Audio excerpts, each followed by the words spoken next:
Pour le lancement de l'exposition Dessins sans papier, un atelier caricature ouvert aux mineurs étrangers isolés était organisé ce mercredi à la librairie La Régulière. Tierno, un jeune guinéen, y participait. Moi, j'ai dessiné Benoît Hamon. Et pourquoi ? Parce que je l'aime. C'est vrai ? Et pourquoi lui alors ? J'ai vu un peu de ces débats, j'ai vu qu'il y avait beaucoup de gens là-bas, mais il a éliminé beaucoup de choses et puis il a des visions que j'aime encore sur l'avenir. Par exemple ? Par exemple, il a dit qu'il va faire la technologie beaucoup en France ici.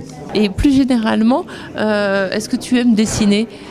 Oui, j'aime dessiner. Moi, je dessine deux fois ce que j'ai vécu de la Guinée jusqu'en France ici et ce que j'ai vu.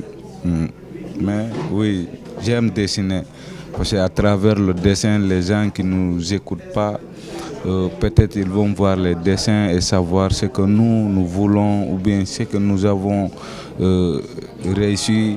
C'est ça. Et alors toi, qu'est-ce que tu as réussi ? J'ai réussi parce que traverser cette mer-là, c'est beaucoup de choses. Quand même, j'ai réussi cela, je peux dire ça. Je suis fier de cela. Sur les murs sont accrochés les dessins réalisés par des exilés venus d'Afrique, d'Asie ou du Moyen-Orient. Audrey, à l'initiative de la publication de Dessins sans papier, nous explique la genèse du projet. On a réuni depuis le début de l'été 500 dessins qui ont été faits sur les camps et dans des centres d'hébergement à Paris, en région parisienne.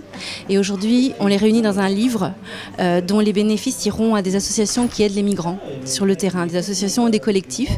Là, par exemple, pour le lancement de l'exposition, 10 € par livre seront redonnés à la TIMI, qui est une association qui s'occupe de mineurs, qui est liée à une autre association un peu plus grande qui s'appelle Paris d'Exil. Et on présente aussi des originaux de dessinateurs soudanais qui sont aujourd'hui, après avoir été évacués de Jaurès dans un centre d'hébergement à Dolens en Picardie, et qui s'appellent Mustapha Ali et Mohamed Ahmad Ahmad. Les dessins de naufrage, par exemple, qui ont été très nombreux, sont un peu surreprésentés. On a aussi des caractéristiques selon les pays et des dessinateurs. Par exemple, les Afghans sont très attachés à leur drapeau. Ils dessinent plutôt des fleurs parce que les visages ne sont pas nécessairement des choses qu'ils ont l'habitude de dessiner. On a beaucoup de fleurs chez les Soudanais, de petites maisons d'architecture. Ils partagent aussi avec nous les symboles de leur culture. Ce n'est pas seulement des messages ou et des narrations. On espère qu'ils seront fiers de pouvoir montrer le livre et à travers ce livre, on espère nous pouvoir partager leur histoire et expliquer d'où ils viennent, pourquoi est-ce qu'ils ont fui leur pays et pourquoi est-ce qu'ils ont besoin de notre hospitalité. Pour Espérance, membre d'un collectif d'aide aux jeunes étrangers isolés, dessiner leur rend la part d'enfance qu'ils n'auraient jamais dû devoir abandonner. Le dessin est vraiment un moyen d'expression qui est universel quasiment. Donc on a, suite à notre rencontre avec l'équipe de Dessins sans papier, on a fait plusieurs ateliers de dessin et certains dessins ont été sélectionnés pour être dans le livre qu'ils ont édité. Alors en général, ils sont partants pour dessiner, c'est quelque chose qui leur fait vraiment plaisir ? Oui, vraiment, c'est vraiment très différent de la parole, donc c'est quelque chose qu'ils font dès qu'ils ont un papier, un crayon, enfin pas tous, mais en tous les cas beaucoup expriment des choses. Soit ça peut être de l'ordre du rêve, du fantastique, ça peut être de l'ordre de ce qu'ils ont vécu, ça peut être des rappels par rapport à leur quotidien avant la France. Donc c'est vraiment très vaste, très diversifié, mais ils aiment, c'est vraiment un moyen d'expression qu'ils aiment énormément. Ça ouvre une communication en tous les cas. On essaie d'interpeller, de sensibiliser les citoyens, les Parisiens, les Français, et d'interpeller les autorités pour faire bouger les choses à long terme. Parce que le but, évidemment, n'est pas de quotidiennement, pendant des dizaines d'années encore, répondre aux urgences sans que rien ne change. Donc on essaie de faire avancer les choses avec notre collectif au sens large qui s'appelle désormais Paris d'Exil.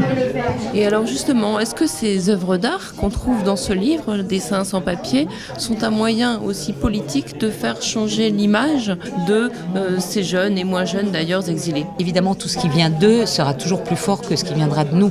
Donc c'est leur parole qu'on veut mettre en avant, c'est pas la nôtre. Nous, on a un regard peut-être un peu plus technique, on va dire, sur les choses et un peu plus global, mais c'est leur parole qu'on veut mettre en avant et c'est vraiment un moyen très important puisque ça vient directement d'eux, ils transmettent directement aux gens, aux lecteurs et au public. Donc on espère que tout ça peut contribuer à ce que cette image qui sort d'on ne sait où, même si on a des petites idées, il y a énormément d'a priori, de préjugés sur les exilés, qu'ils soient mineurs ou qu'ils soient majeurs. Donc toutes ces choses-là, oui, vont contribuer à donner une image d'adolescents qui ont des messages à faire passer, qui ont eu un parcours différent des autres, mais qui malgré tout restent des adolescents et des enfants. Voilà. Les originaux du livre Dessins sans papier sont exposés jusqu'au 28 février à la librairie La Régulière, 43 rue Mira, à Paris dans le 18e.